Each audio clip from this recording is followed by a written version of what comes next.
Hope, the wind was calm. At Port Huron, the wind was south at 5 miles an hour. At Mount Clemens, the wind was southeast at 10 miles an hour. At Grosse Ile, the wind was south at 7 miles an hour. At Monroe, the wind was south at 3 miles an hour. At Saginaw Bay Light in Inner Saginaw Bay, the wind was south at 4 knots. At Gravelly Shoals in Outer Saginaw Bay, the wind was southeast at 6 knots, gusting to 8. At Harbor Beach, the wind was northeast at 5 knots, gusting to 5.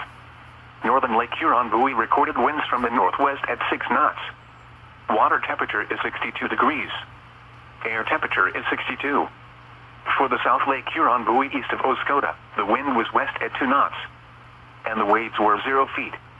Western Lake Erie buoy recorded winds from the southwest at 4 knots.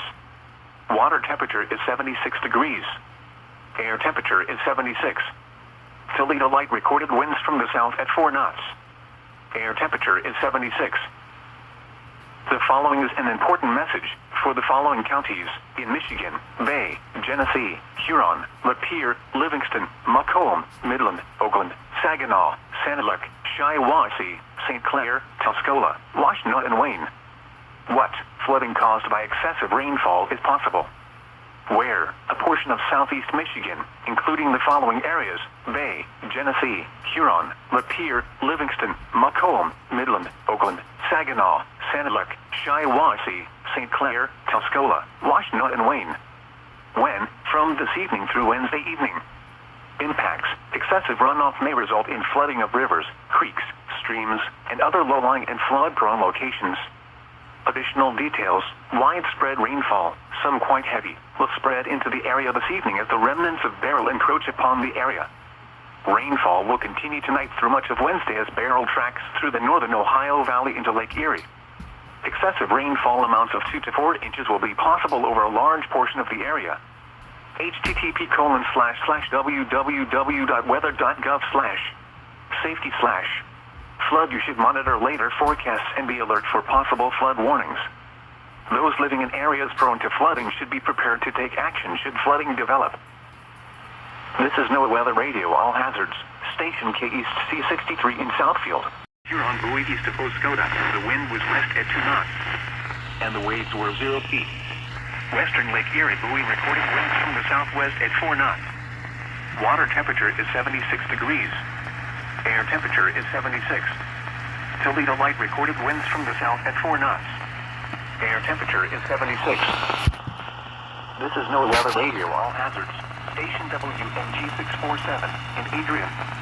The station broadcasts from the National Weather Service in White Lake at a frequency of 162.45 megahertz. The following is an important message for the following counties in Michigan: Bay, Genesee, Huron, Lapeer, Livingston, Macomb, Midland, Oakland, Saginaw, Sanilac, Shiawassee, St. Clair, Tuscola, Washtenaw, and Wayne. What flooding caused by excessive rainfall is possible?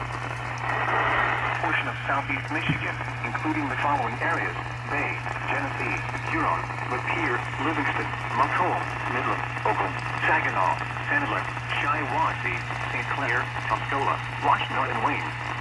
When? From this evening through Wednesday evening. Impacts: excessive runoff may result in flooding of rivers, creeks, streams, and other low-lying and flood-prone locations.